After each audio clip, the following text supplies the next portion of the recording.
kabalo ko nga imuha gining gianda. Wow. Vice President Inday Sara Duterte dinumog sa kanilang tradisyon tuwing Kapaskuhan ang pahalipay sa Taal diyan sa Davao City. May naiyak pang Davao niya habang nagabot ng kanyang regalo kay Vice President Inday Sara Duterte.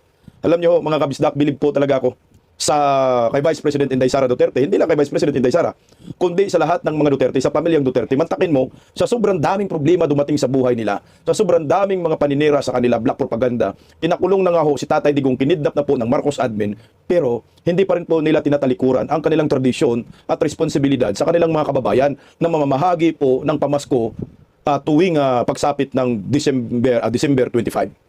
Kung iba pa ho yan, wala na, parang demotivated ka na, wala ka ng gana, lalo na yung tatay mo ay na-detained, kinidnap sa ibang lugar, sa ibang bansa.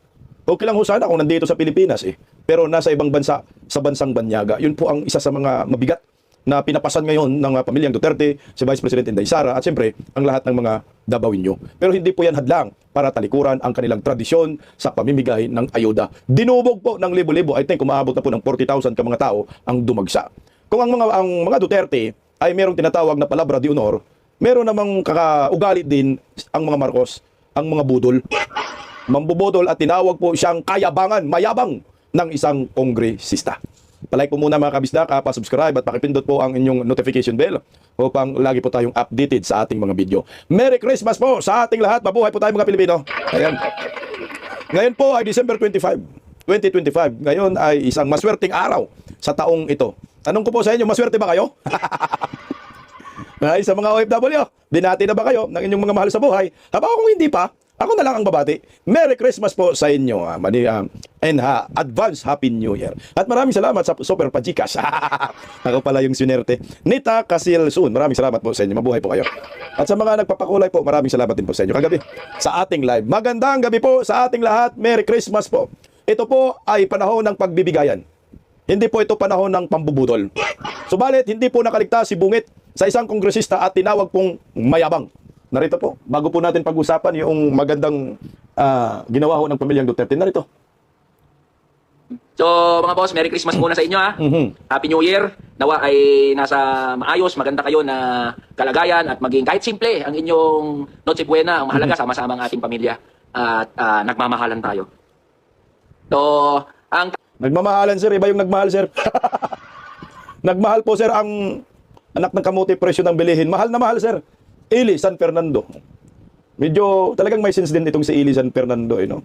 Bumabanat ng bumabanat kasi minsan sumubrang banat Naambunan tayo. Naambunan yung mga kakampi natin. Pero anyway, binatikos pa niya dito si Bongbong Marcos dahil ang pangako nga ni BBM ay pagsapit daw ng Kapaskuhan, bago magpasko ay meron pong makukulong. Ito, pakinggan natin. Ang topic natin ngayon, Noche Buena na, wala pang nakukulong. Sabi ni PBBM, ilang beses niya binanggit na yung mga sangkot daw sa flood control scandal, sa flood control anomaly, hindi daw magkakaroon ng Merry Christmas. Pinagyabang pa nila yung kulungan daw. Mapupuno ang mga kulungan. Hindi sila magme-Merry Christmas, mapupuno ang mga kulungan. O PBBM, Noche Buena na. Nasaan na yung mga politiko? Masaya sir, kagaya mo. O kasi naalala po natin na meron pa silang publicity Nagtawag pa po sila ng maraming media. Si John Vic Remulla At ay pinagmalaki yung ginawa ho nilang kulungan dyan sa Quezon City. Mapupuno daw yun, pagsapit ng Kapaskuhan. At meron pa nga ho silang sariling water purifier, parang water station dyan sa loob ng kulungan. At maluwag, malaki Pati yung mga double deck pinapakita, putapal doon dyan si John Vic. Mapupuno, pero ano ho ang resulta? Wala. Walang nakukulong. Merong mga sap-sap dilis. Tuloy ko Yan, puro kasi yabang, puro press release. Di ba? Nasaan na yung yabang mo, PBBM? Alam nyo mga boss, wala naman sanang problema Di ba? Pinagbigyan ng mga manggagawa at ordinaryong Pilipino ang administrasyon na patunayan na seryoso talaga siya sa laban kontra korupsyon. Pinagbigyan Biruin mo, mula SONA, 100 araw, mula nung lumipas yung SONA, pinagbigyan ng mga Pilipino. Baka naman may makukulong talaga, baka may masasampahan ng kaso. Pero wala pa rin nangyari. After ng first 100 days, nung nabunyag yung flood control scandal, pinagbigyan ulit ng mga Pilipino. Sabi kasi may makukulong daw. At very confident ang gobyerno, ang pamahalaan na may makukulong. Ang problema hanggang ngayon, mga maliliit na isda. Di ba? Mga maliliit na isda pa lang yung nahuli. Sasabihin, nakakulong na nga yung mga diskaya. Maganda nakakulong ang mga diskaya. Di ba? Pero hindi tayo maniniwala, maglolokohan, mag-uululan tayo pare-parehas kung sasabihin natin, sina diskaya lang ang may kinalaman dyan. Hindi kakayanin, hindi na diskaya na makapangulimbat ng daang bilyong piso o ng bilyong-bilyong piso na proyekto na hindi kasabwat yung mga politiko. Pag sinabi natin mga politiko, lahat yan, mula sa ehekutibo, sa mga agencies, hanggang sa mga politikong congressman, tsaka sa mga senador. Kaya ang problema, hanggang ngayon, wala pang nahuli na mga kasabwat na mga politiko. Kahit ilang beses na sinabi sa mga hearing na merong mga kasabwat, magkakasabwat sila. Anong pinagmamalaki? Anong pinagyayabang? Nahuli na ang mga diskaya? Nahuli na yung mga DPWH officials? Eh, hindi nga kilala yung mga yan eh. Correct. Di ba? Tama ka dyan, Kang King King Kong Kong. Gusto ko po yung salita nga, puro kayabang, no? Puro kayabangan. Masakit po yan para sa part ng mga supporters ni Bangag. Yung mga nakatabingi ang panga. Yung laging nakakiling sa kaliwa. Masakit po yan. Dahil, yan naman kasi ang totoo. Puro yabang, puro pambubudol. Yun yung term na yan eh. Sanay sila dyan. Sanay sila ng optics, pang palabas, arswila, panluloko sa mga Pilipino. Pero ang taong bayan ho kasi, nauumay na. Nauumay na sa kanilang pamamaraan, sa kanilang panluloko na halatang halata na. Mantakin mo, sabi may makukulong. Ang ipinagmalaki, parang ginawang tropiyo ng Marcos admin, itong pamilyang Diskaya at yung mga ibang engineer daw. Pero hindi po iyan ang tinutukoy po natin. Hindi po iyan ang kagustuhan ng maraming Pilipino. Oo, masaya tayo goods na na-detain ditong si Diskaya. Pero tama dito si Congressman Ilis at Fernando. Ay putik eh. Malaking isda ba yan? Dilis lang po yan, sapsap eh. Butiti lang po yan. Hindi po kaya ng pamilyang Diskaya na maglikom ng maraming salapi kung walang kasabwat. Nasaan po yung mga kasabwat? Nasaan po yung mga proponents? Nasaan po yung mga politiko? Nasaan po yung mga bataan ni Bongbong Marcos? Eh, hindi man ho. Nakakasuhan eh. Si Martin Romualdez nagtatago na ngayon. Hindi na nga ho nagpapakita. Nasaan si Martin? Ngayon, bumabati pa ng Merry Christmas sa mga Pilipino. Putang, ang kapal ng mukha nga ho eh. Maliit na isda, butiti, sapsap. Yan ang ginawang tropiyo ni Bongbong Marcos. Pero hindi yan ang hinahanap ng taong bayan. Ang hinahanap ng taong bayan, yung mastermind. Yung mga bata ni Bubuim, ni Bungit, lalo na itong kanyang pinsan na si Martin Romualdez at lalo na itong kanyang anak ni si Sandro Marcos, si Saldico, na pinangalanan din po ni Saldico na. Si Sandro, si Liza Marcos at si Martin Romualdez, pati yung kanyang pinsan na si Martin Aranita, na gumagawa ng katarantaduhan sa bayan. Niloloko tayo. Kaya nga, pag magsalita itong si Bongbong, huwag po kayong maniwala. Dahil pag naniwala po kayo, tinatangan nyo na lang yung sarili ho ninyo. Ang naniniwala lang po dyan, yung kanyang mga supporters na putang ina, ang laki ng budget siguro sa pangtutrolls nila, no? Boosting nila sa social media, billions eh. Ganun ang pinanggagawa ho nila para masira lamang ang mga Duterte at lasunin ang utak ng maraming Filipino. Ikaw nga, BBM supporters ka? Meron bang ginawa siya sa bayan? Meron bang ginawa sa Pilipinas para umunlad tayo? Wala eh. May ginawa, puro paglilima sa kaba ng bayan. Ang point natin dito, hanggang kailan? Yung kanilang panluloko sa bayan, lalo na ho ngayon, mag-2026 na. Nasaan yung mga kawatan? Hindi ho nila kayang ipakulong yung mga kawatan, yung mga sinasabing proponents. Kasi pag nakulong po ang mga yan, pag kinasuhan po nila, ipagkumanta, automatic, lahat sila laglag sa kumunoy. Tuloy ko mo. Hindi nga kilala yung mga yan. Tignan nyo yung comment section. Correct. Hindi nga kilala yung mga pinaghuhuli na yan eh. Mismo. Ang alam ng mga tao, merong mga sangkot na mga politiko, nasaan yung mga yun. At paulit-ulit yung sinabi, mapupuno ang mga kulungan ng mga politiko. O ano na ngayon, PBBM, puro kasi yabang, puro press release. Nako. Aminin nyo na may palpak talaga. Diyan sa kung paano gumagana ang pag-iimbestiga at pagsasampa ng mga kaso sa mga sangkot diyan sa flood control scandal. Oh, ayaw nyo aminin eh. Di napahiya kayo ngayon uli. Sumambulat na naman sa mga mukha ninyo. Tama ka dyan, sir. Pero hindi pa ako naniniwalang palpak. Kumbaga, nag-imbestiga sila seryoso tapos pumalpak. Hindi ako naniniwala doon kung ang tingin ko dyan ay talagang sinadyaho nila. Sinadyaho nila pagtakpan ng katotohanan. Hindi sila pumalpak. Talagang cover up yung ginawa ho nila. Nililito lang tayo. Kasi kung sasabihin ng palpak, nagiging seryoso sila sa paglaban. Lahat inimbestigahan. Pati kapatid ng asawa niya, pati asawa niya, anak niya, Martin Romualdez, pinsan niya, lahat. Pati yung mga kalyado niya, inimbestigahan. Hindi nga ganun. Kaya nga merong ang purpose ng ICI is to cover up ng lahat ng katotohanan kung anong meron dito sa kababalagan ng 1.3 trillion pesos na flood control pa lamang. Hindi pa po pinag-uusapan yung farm to market road, mga kalisadang asfalto na putang ina, kanipis-nipis, paldong mga buhaya. Ito hindi sila pumalpak sa sinasabing pag-iimbestiga. Talagang sinadya po nilang guluhin tayo at cover up po ang ginawa nila para sabihin sila po'y seryoso sa pag-imbestiga. Cover up, diversionary tactics. Kaya nga po nila pinapatunog si Vice President Inday Sara na naman, Madriaga, TVs na naman. Kasi nga gusto nilang malihis ang usapan ng maraming Pilipino dito sa flood control na hindi dapat pwedeng mangyari yan. Kailangan tutukan po natin hanggat sa makulong itong si Martin Romualdez, Sandro Marcos, kasama si Liza Marcos, kasama yung kanyang kapatid, at kung maaari, impeachment labang kay Bongbong Marcos. Tuloy po, sir eh. Yang kahihiyan ninyo. Diba? Eh kayo nagpaulit-ulit eh. Kasabihin nyo, ang Pasko ay tungkol sa panahon ng pagmamahalan at pagpapatawad. Ay, hindi! Hindi! Anong pagpapatawad, pagmamahal? Walang magpapatawad sa mga Pilipino. Magpapatawad. Meron naman, sir, pagmamahal ng mga presyo. Agree ako sa iyo dyan, sir. Pagmamahalan at pagpapatawad, anak ng kagwang. Hindi ho pwedeng papatawarin itong mga animal na ito. Ganun na rin pala. Pag nakaw ka, pag nahuli ka, magpatawad ka, magsauli ka ng 15 million, wala kang kaso. Hindi yan na sana ang ginawa din ni Diskaya para walang kaso si Diskaya. Hindi pwedeng patawarin itong mga buhaya kagaya ni Martin Romualdez, yan, Sandro Marcos, kongresista, kasama ka na Bong. Hindi ka pwedeng patatawarin at hindi ka pwedeng mahalin. Ang mga tao ay kailanman hindi pwedeng magmahal sa mga kawatan. Pinagbigyan na po kayo. Inulit nyo muli ang ginawa ng tatay ninyong paglilima sa kaban ng bayan. Kaya papatawad, hindi. Di pwede patawarin mo, marami nang namatay, marami nang nalubog sa baha, marami nang nawala ng hanap buhay at pamumuhay dahil sa baha, dahil sa pangungurakot ng mga animal na nasa gobyerno ngayon. Tuloy nga kung Daang bilyon ang kinulimbat, ninakaw sa pera ng mga manggagawa at ordinaryong Pilipino. Tapos sasabihin nyo, ito ay panahon ng pagpapatawad at pagmamahalan. hindi. Hindi, magpamahalan. Ano magpapatawad? Hindi magpapatawad. Huwag kayo magpatawad, mga boss. Correct. Pag ganyan kasi mangyayari dyan eh. Di ba?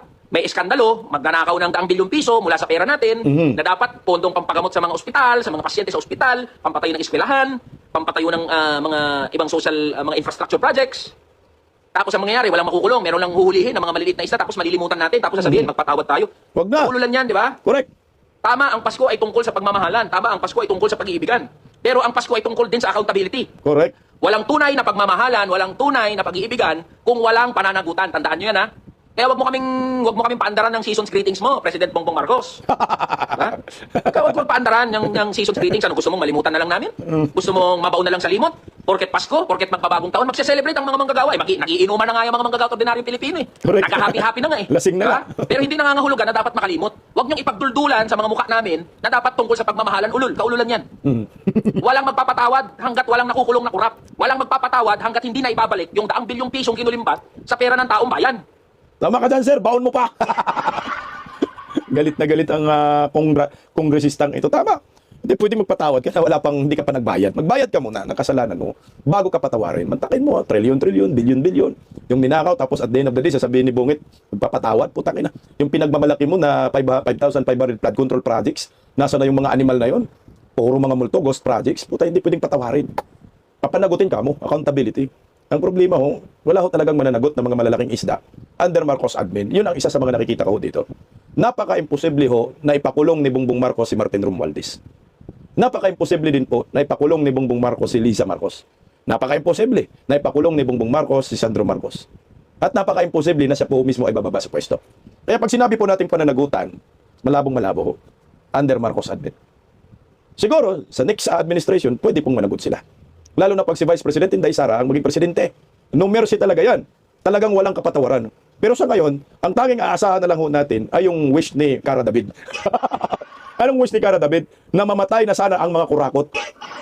Putangin na, nakadami na pala si Cara David eh. No? Hindi natin mamalaya, nakarami na. Yung una, si Enrile. Sapul sa wish ni Cara David, di ba? September man yung wish ni Cara David. Tapos namatay si Enrile, December. Pangalawa, si Cabral, December din. Antindi ng wish ni Cara David. Pangatlo, si Akop. Aray ko diya. Ganun na lang kasi. Alam nyo, masama man ang magdasal na sabi na, mamatay na ang lahat ng mga kurakot, pero, utangin na, yung pinagdasal mo ng mamamatay, ito yung nagpapahirap sa bayan. Ito yung nagbibigay ng problema sa maraming Pilipinong mga mahihirap. Tama ka dyan, Cara David, dapat mamatay ng mga animal, no? Tingnan mo itong si Pastor Abante, pumapalag. Sabi ni Pastor Abante, binabas na daw siya. Tingnan mo, sige muna tayo ng konti. May kaugnayan din naman. Sabi ni Pastor Abante, nakatanggap pa kami ng bashing. Ang next daw kay Representative Akop, si Abante na. Ako na. Kasi yun man ang wish kasi, Pastor Dila, no? Lalo na po, kumakanakan ng bilyones eh. Sa insertion, ikaw po yung pinakamaraming insertion sa NCR, sa Metro Manila. Nakaturo kasi yung picture eh. Sa'yo ba nakaturo yan? Kung Akop? Tangina, next ka na. Or si Jinky!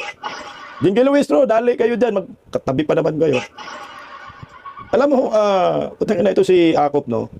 Namatay na nga lang, pero galit pa rin ang taong bayan dito. Ito kasi yung mga mayayabang sa Quadcom. Nakala mo silang batas. Bukod pa riyan, puta, paldong-paldo pa rin pala itong si Akop. Nakakulimbat pala ito ng pork barrel. Naambunan noong 2023 hanggang 2025. Kaya ganun na po ang galit ng taong bayan. Tingnan niyo po yung ano. Ito ay galing po dito sa PCIG, itong datos na ito. Pag tiningnan mo si Kung Akop ay nakakuha ng ilang allocable per year. Per year po yan ha. Allocable per year ay 1 billion na pala, 1 billion. 1 billion at 73 million. So yun po yung allocable per year ni Akop. Sa loob ng 3 taon po yan, 2022, 2023, 2024, 25. So mga 3 years po siya. Nakatunggap ng allocables, ito po ay pork barrel. No? Pork barrel. Tingnan mo, galing po mismo sa PCIG yan ha. Magkano ba ang lahat ng pumasok sa bulsa ni Akop? Allocable pork barrel 2023 to 2025, 3.2 billion pesos. 3 billion, 249 million pesos, 408,000. Ganito po katindi. Kaya kayo, namamatay na ho kayo. Binabas pa rin po kayo. Kaya ikaw, Pastor Abante, hindi mo rin masisisi ang taong bayan pag itong kabaro mo sa Quadcom ay nababas. Nagpakita kayo ng kasamaan nung kayong buhay pa. At hindi po yan mawawala sa isip ng bawat Pilipino at sa mata Lalo na po yung Quadcom, anak ng kagwang. Yung Quadcom, ginawa ho ninyo, live stream po yan eh. Naka-live stream. So alam ng taong bayan kung ano po ang kagaguhan pinanggagawa ho ninyo. So ito yung premyo ho ninyo. Galit ng taong bayan. O, hindi man kayo makulong, mamatay naman kayo, sabi ni Cara David. Mukhang gano'n na lang siguro kung Ili San Fernando. Kasi hindi man kaya ipakulong ni WM. Wala talaga. Ayan, sila ni Diskaya, yung mga engineer. Pero the point is, ang mafia ba ay sila lang Diskaya? Ang mafia ba ay sila lang ni Bernardo? Sila ni Bryce Hernandez? Hindi naman sila ang mafia eh. Sila ay ginagamit na kasangkapan ng mafia. Saan ang mafia? Nasa mga politiko, nasa mga proponents, kontratista, kongresista, mga senador, nasa executive department, nasa Bungit. Putang inang scheme ni Bungit, di ba? Meron silang BBM. Baseline Balance Manage. Nagawa ni Cabral sa Cabral Files, di ba? Lumabas po yan. Usapan natin kagabi at nire-upload ko, pinat ko kanina. Yan ang maliwanag dyan. Sila lang ang masaya ngayong Pasko. Pero ang taong bayan, Noche Buena, nak ng kagong, yung 500 pesos ba nagkasya? Kulang pa ho eh. Ako kagahapon, bumili ho ako ng palabok eh, yung malabon ho, yung pansit malabon. Magkano agad yung pansit malabon dun? Anak ng kagong, 1,000 ho yun eh. Diyan pa lang. Ilan po kami kakain kasi dumating yung mga pamangkin ko dito nagpasko sa amin. Pero hindi naman ako naganda ng sobra-sobra. Yung tama lang, bangus lang. At saka wala nga kaming handa na baboy, no? Kasi mahal ang baboy. Pritong manok na lang. Ganun na lang ho ang ano namin, pinagsasaluhan. At saka yung mga kakanin. Yung 500 na pambubudol ng gobyernong Marcos, no, Sibuy, nakalukuhan po yan. Ang Marcos ay pahirap sa bayan. Pero ngayong Pasko, hahanga ka sa mga Duterte. Dahil ang kanilang tradisyon dyan sa Taal, no? Pahalipay sa Taal, sa Davao City, ito po yung ancestral house po nila ng pamilyang Duterte kung saan dyan sila lumaki, dyan sila nagkamalay, ay doon po sila namimigay. Ganun po ang pamilyang Duterte tumanaw ng utang na loob sa mga Dabawenyo. Kaya, hindi pa rin po nila pinapalampas ang kanilang lumang tradisyon na sinimulan ni former President Duterte na minana ngayon ng kanyang mga anak. Na kahit saan damakmak na paninira ng gobyernong Marcos na kangiwi ang panga na trilyon-trilyon ang pinulimbat sa kaban ng bayan, at si Tatay Digong ay ginipit nila at dinala sa dahig, hindi pa rin po ito hadlang para gampanan ang kanilang tradisyon sa pagtulong sa maraming Pilipino. Dinumog po, mga I think, nasa 40,000 plus po ang attendance kung hindi ako nagkakamali. Kasi meron pong ano yan eh, merong number, ticket number. So yung ticket number, nandun yung mga last number.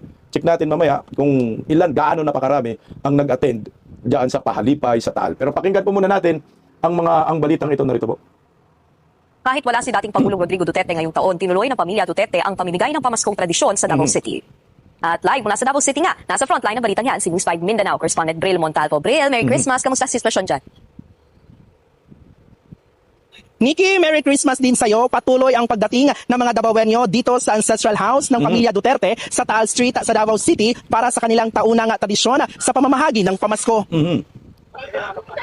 Grabe, dami. Alas 5 kaninang umaga na magsimula ang pamimigay ng pamasko dito. Makakatanggap ang bawat individual ng food packs na may lamang bigas, canned goods, gift certificates at cash. Ang ibang residente kahapon pa ng hapon nagsimulang pumila at dito na rin sinalubong ang kapaskuhan. Hindi lang mga Dabawenyo ang nasa pila, pati na rin ang mga residente sa karatig na lugar, kagaya ng taga Sultan Kudarat at General Santos City. Tinatayang aabot sa higit 40,000 individual ang makakatanggap ng pamasko. Nakadeploy naman ang higit 2,000 kapulisan sa lugar para sa seguridad sa pagligid. Tradisyon daw ito ni dating Pangulong Rodrigo Duterte noong alkalde pa siya ng lungsod. Pero si Digong ay nagpapasko at magbabagong taon sa International Criminal Court sa The Hague, Netherlands. Kung matatandaan, nahaharap ang dating Pangulo sa crimes against humanity kaugnay ng drug war. Bawal daw ang bisita sa ICC, kaya hindi madadalaw ng kanyang pamilya si dating Pangulong Rodrigo Duterte. Ayon yan mismo sa anak niyang si Kitty. Ayon kay Kitty, may sariling selebrasyon ang mga detainees sa loob ng ICC. Samantala, ang Christmas message naman ni VP Sara Duterte. Cut muna tayo dyan. Utang inang News 5 reporter bias talaga tong animal. Pero wala tayong magagawa. Yan lang po ang kukumintuhan natin. Tradisyon daw ng mga Duterte, utang ina. Matagal na ang tradisyon. Huwag mo naman dagdagan ng tradisyon. Tradisyon ito ng mga Duterte na kinakaugalian. Di ba kayo alibadbaran dyan? Putang inang Bril, taga Davao ka naman Bril eh. Ano mo na kung pagkaroon ka na ng conclusion dahil totoo naman talagang tradisyon na yan. Noon pa. Mayor pa si former President Duterte, ginagawa na niya yan. Kaya huwag mong sabihin daw, dahil totoo po yan, 1,000% mula noon hanggang ngayon na kahit ginago ng amo mong si Bangag, itong si former President Duterte ay nandyan pa rin. Tuloy pa rin ang pagbibigay ng kanilang tradisyon, pahalipay sa Taal. At dinumog po ng maraming Pilipino, Dabawenyo, mantakin mo, hindi lang yan taga Davao City ang pwedeng pumunta dyan, kundi yung mga kapitbahay ng mga syudad, probinsya, kagaya ng Sarangani, Sultan Kudarat, ay pwede ka dyan. Ang ganda nga ng bigay, di ba? Anong sabi? Canned goods, bigas, gift certificate. Bukod sa gift certificate, may cash pa. Nagawa ba ito ni Bangag? May tradisyon ba ang mga Marcos na mamigay sa mga kababayan nila ng pamasko tuwing Christmas, December 25? Wala. Putang ina, singhot siguro kayo, meron. Tradisyon yun. Alam nyo, yung mga ganyang ugali na sa dugo talaga yan. Kung likas mo ng pagka-public servant, talagang kahit ano, anong unos, problema darating sa buhay po ninyo, gagampanan mo talaga. Kasi yun yung nanalaytay sa inyo, sa dugo nyo. Ang pagiging public servant, pagsiservisyo sa bayan, pagmamahal sa bayan, at bibigay ng hindi pagkadamot. Pero itong mga Marcos, nasa dugo talaga rin nila. Mga kawatan sila. Mga swapang. Mga madamot. Mga ngiwi pa. Yan yung tradisyon nila. Yun yung dugo nila. Kaya bilib ako sa mga Duterte. Isipin mo, sa sobrang daming problema nila, nakuha pa nilang ipagpatuloy itong tradisyon nila. Yung pagbabayad nga lang sa abogado sa ICC, putang mahal na yan. Bayad nila kay Kaufman. Yung pagpunta pa lang ng kanilang mahal sa buhay sa Netherlands, magkano yung gastos nila dyan? Butas bulsa nila dyan eh. Ilang buwan na si Tatay Diggs dyan. Isipin mo, magpapasko si Tatay Digong na walang kasama. Pinagbawalan ng ICC. Diyan pa lang mademoralize ka na. Diyan pa lang parang ayaw mo na gumalaw, ayaw mo na magserbisyo. Sa bayan, unahin ko ng pamilya namin, unahin ko ng tatay namin eh.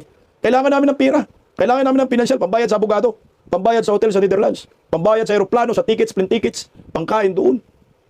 Diyan pa lang eh. Putang mabigat na yun na suliranin. Pero ano pong ginawa ng pamilyang Duterte? Yung dugo nila, nanalaitay pa rin ang pagmamahal sa bayan. Pinagpatuloy nila yung tradisyon na yan. Kaya nga yung isang ali na iyak eh. Nakita mo yung ali na yan? Ito yung iyak ng pagmamahal sa mga Duterte. Na kailanman hindi ito magagawa ng mga Marcos. Dahil ang mga Marcos, lilikas sa kanila pakaswapang at pakawalang hiya. O panoorin po natin yung pag-iyak ng ali. Bakit siya umiyak dan? Ayaw ba nung ibuhat yung pagaling na nakanta para... Ang mga bayo. Bayo po. Okay naman. Wow. Salamat. Kaya ka man, nugi pala sila may pero buhaton ko ni. Guniti akong may kumpon. Sige, nugi pala daw sila. Pablihan ka ni. Kaya kibalo ko nga, imuha gining gianda. Wow. Kung naiyak si ma'am. Ayaw naghilap mo. Kanya daw yun inanda. Kaya tinanggap ng Day Sara. Daw na siya nga Christmas BT. Ipa-refund lang daw niya. Pinaghirapan daw ng nanay yung regalo. Kaya tinanggap din Day. Itong kita din. Itong latong naka-blooming. Wow. Nakatuig. Pila na nakatuig? Pila na nakatuig din eh? 2016. Okay? Okay, kuha sa para di mag-isip. Ay, nasa sila yung picture! Wow! May picture daw sila ni Vice President Day Sara. Kuha sa Ayan. So, ang next. Correct. Okay, next. Hoy, wala. Ihula isa doon na Naiyak. kung sana. Which is, Naiyak si nanay. which is, kung saan na BP? On the door light. Sabi na ko, JSK. Pinang sa kuya yan. Hindi ko sigurado ha, basin tanduay. Hanggang sa lahiling na pagsuka. Pero, fountain. Full the door light. Ako kay parang feel ako long neck ni. Why so? Suka na, susuka ako. Suka daw. Why? the best. Ay, kalami anak. Wow! Kaya bakit pa yan itapon? sa safeguard? Shot glass daw. Manginom daw tagsuka. Shot glass! Baso? Shot glass. Sako man eh, shot glass ako. Wala tayong baso. Dahil sa sunod ay nadaghan ng scotch tape na ha? Eh, nalibo ko para pa nimo. Sticker na punta na Yeah! Ay, wow! Wow, suka. Sariling gawa ni nanay. Ang pinakulat. Correct! Di ba nakamangka po kakambal tayo dito?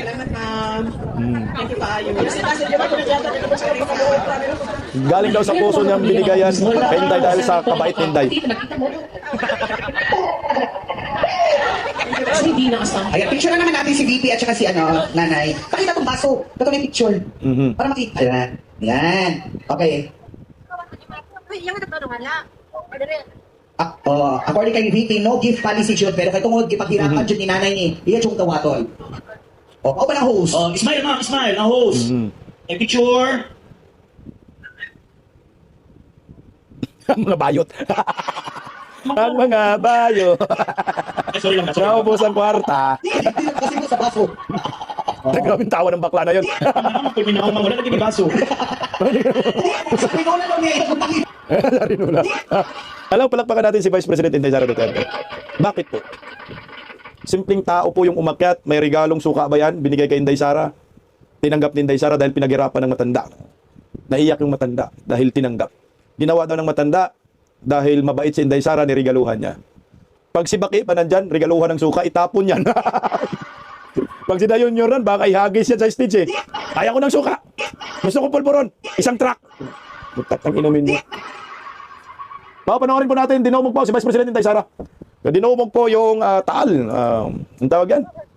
Pahalipay sa Taal. Grabe, ang dami oh. Ang sabi ng News 5, umabot po ng 40,000 ka mga Dabawinyo. Hindi lang Dabawinyo po yung mga nandyan, kundi sa karatig lugar ay nandriyan. So ibig sabihin, ganun kamahal po ng mga tao ang mga Duterte. Kasi kung hindi po mahal ng mga Pilipino ang mga Duterte, hindi po dudumugin si Vice President Inday Sara ang kanilang taunang pamimigay. Tradisyon ni Tatay Digong. Kita nyo naman, wala. Si Inday Sara, sure win. Sure na pagiging presidente. Yung nasa kalooban, Inday talaga nandyan na. Sipin mo, mantakin mo sa daming problema. Pero hindi po nila inisip yan. Pinapakita pa rin po nila ang kanilang pagiging public servant. Nakipagsalamuha. Yung iba pa dyan, nagmumukmok. Pero ito, nakakataba ng puso. Ito ay suporta pa rin. Ayan po yung bigas. Walang tatak bangag. Kay BBM pa yan, nakatatak BBM rice. Kung kaya ano pa yan, kaya Martin Romualdez nakalagay tatak MR. Pero yan, walang tatak. Ayan na po yung bigas. Maraming bigas. Binaba. Grabe, bilib ako sa mga Duterte. Mga Marcos, hindi nila magawa-gawa yan. Mga Romualdez. Kahit mga Aquino, wala silang ganyan. Wala silang ganyan. Duterte lang, na nakita natin na politiko ay Duterte lamang ang gumagawa ng taunang ganyan. Tingnan mo, dinagsa. Umuwi sila, malaking bagay rin yan sa Medianoche. No? Medianoche naman sa New Year. Ayan, ang dami. Ayan. May libreng pagkain din pala dyan. May libreng pagkain. Tama yung ginawa nila ni Vice President Inday Sara mga Duterte. May libreng pagkain kasi habang pumipila ka, mapapagod ka, magugutom ka. Kaya may libreng pagkain po rin yan. Napila. Kasi ito po talaga ang diwa ng Pasko, pagbibigayan ng pagmamahalan. Pero yung mamahalin mo yung mga kurakot, kagaya ni Bangag, putang ina, sa kanila na lang yan. Ito yung literal na pagmamahalan, pagbibigayan, diwa ng Pasko. Na hindi magawa ng gobyerno. Gobyernong nangangiwi ang panga. Ayan. Ang daming tao. Ayan po. Tsaka organized, hindi magulo. Kung sa Manila pa yan, putang ina, nagtutulakan na, nagsasapukan na.